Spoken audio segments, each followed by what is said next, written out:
कब्रिस्तान में दो मुर्दा शख्स एक दूसरे से क्यों झगड़ रहे थे। जुमेरात के दिन मैं कब्रिस्तान में फातिहा पढ़ने के लिए गया और अपनी वालिदा की कब्र के सिरहाने खड़े होकर फातिहा पढ़ने लगा। अभी फातिहा मुकम्मल भी नहीं हुआ था कि उतनी ही देर में कब्रिस्तान में एक अजीब मंजर मैंने देखा। दो सफेद लिबास पहने हुए आदमी आपस में बहस कर रहे थे। दोनों लड़ रहे थे। उनके नाक और कान में रुई लगी हुई थी। मैं ये मंजर देखकर हैरान रह गया। ये अजीब लोग भला कौन हैं? आखिर आपस में ये क्यों लड़ रहे हैं? एक जगह पर छिपकर मैं सारा माजरा देखने लगा। मैंने कब्रिस्तान में चारों तरफ नजर घुमाई। मुझे दूर दूर तक कोई भी नजर नहीं आ रहा था। अचानक मुझे डर लगने लगा। मैं फौरन वहां से निकला और अपने घर चला गया। दूसरे दिन जुमा की नमाज अदा करके मैं फिर से एक बार कब्रिस्तान में गया। अपनी वालिदा की कब्र के सिरहाने खड़े होकर फातिहा पढ़ने लगा। फातिहा मुकम्मल करने के बाद मैं एक बार फिर से उस जगह पर गया जहां दो लोग कल आपस में लड़ रहे थे, बहस कर रहे थे। आज मुझे फिर से वही मंजर दिखाई दिया। दो सफेद लिबास वाले आदमी आपस में लड़ रहे थे, लेकिन आज साथ में तीसरा बंदा भी मौजूद था जो उन दोनों को खामोश कराने की, लड़ाई झगड़ा रोकने की कोशिश कर रहा था। मैं फिर से ये सारा मंजर देखकर हैरान हुआ। पहले तो दो लोग थे, अब आखिर तीसरा आदमी भी कहां से आ गया। मैंने देखा वो तीसरा आदमी उन दोनों को शांत कराते कराते थक गया, लेकिन उन्होंने अपनी बहस बंद न की। आखिरकार वो तीसरा बंदा थक हार कर एक जगह जाकर छांव में बैठ गया। मैंने सोचा ये दोनों तो आपस में लड़ रही हैं, क्यों ना मैं इस तीसरे आदमी के पास जाकर इससे पूछूं आखिर ये सब क्या हो रहा है। ये दोनों आदमी कौन हैं? ये आपस में क्यों लड़ रहे हैं? मैं डरते डरते उस तीसरे आदमी के पास गया। मैंने उससे पूछा आप लोग कौन हैं और ये सब क्या हो रहा है? ये दोनों शख्स 2 दिन से आपस में लड़ाई क्यों कर रहे हैं? तो उस बंदे ने मुझसे कहा हम तीनों मुर्दा हैं। हमें मरे हुए तकरीबन 5 साल का अरसा गुजर चुका है। मैंने जैसे ही ये सुना मुझे थोड़ा अजीब सा लगा। मैंने डरते डरते उससे पूछा ये दोनों आपस में आखिर लड़ाई क्यों कर रहे हैं? तो उस आदमी ने मुझे बताया ये दोनों लोग दुनिया में आपस में समधी थे, यानी इसकी लड़की का निकाह उसके लड़के के साथ हुआ है। शादी के 4 महीने के बाद इन दोनों का एक रोड एक्सीडेंट में इंतकाल हो चुका।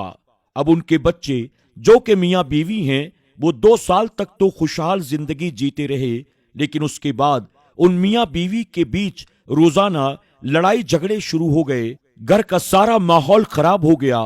तो अब जो बीवी है वो रोजाना रात को रो रो कर अपने वालिद से यानी इस मुर्दे से शिकायत करती है आखिर तुमने मेरी शादी किस घर में करवा दी? तुमने मेरी जिंदगी बर्बाद कर दी। ये घर बिल्कुल मेरे लायक नहीं है। ये लोग अच्छे नहीं हैं। और उधर वो लड़की का शौहर रोजाना अपने मुर्दा बाप से शिकायत करता है आखिर तुमने मेरे लिए कैसी बीवी लाई जो बिल्कुल मेरे लायक नहीं है। इस औरत ने मेरी जिंदगी तबाह बर्बाद करके रख दी। इसने घर का सारा माहौल खराब करके रख दिया। तो ये दोनों मुर्दे अपने बच्चों की वजह से रोजाना यहाँ आपस में लड़ते हैं। लड़की का बाप कहता है सारी गलती तेरे बेटे की है, और लड़के का बाप कहता है सारी गलती तेरी बेटी की है। इस बात पर दोनों में बहस छिड़ी हुई है। तो मैंने उससे पूछा अच्छा आप मुझे ये बताएं उनके बेटे और बेटी का नाम क्या है? आखिर वो लोग कहाँ रहते हैं? मेरे इस सवाल पर उस मुर्दा आदमी ने कहा इसके बेटे का नाम आजम है, फला शहर में फला मकाम पर वो रहता है। अभी उसने इतना कहा ही था कि इतने में मेरी आंख खुल गई और मैं घबरा गया। आखिर ये कैसा ख्वाब था? कैसा कब्रिस्तान, कैसे मुर्दे और कौन आजम? आखिरकार मुझे चैन नहीं आया। मैं अपने बिस्तर से उठा। ख्वाब में जिस जगह का जिक्र हुआ था मैं वहां की तरफ चल पड़ा। तलाश करता करता आखिरकार मैं उस मकान पर पहुंच गया। मैंने मकान का दरवाजा खटखटाया। अंदर से एक शख्स आया। मैंने उससे पूछा क्या आपका नाम आजम है? उसने कहा, जी हां, मेरा ही नाम आजम है।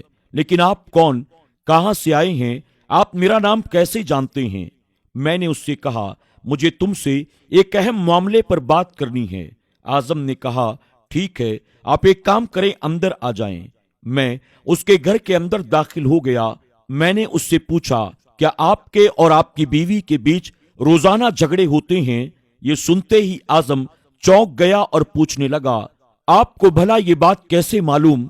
तो मैंने उसे रात वाले ख्वाब का पूरा वाकया सुनाया।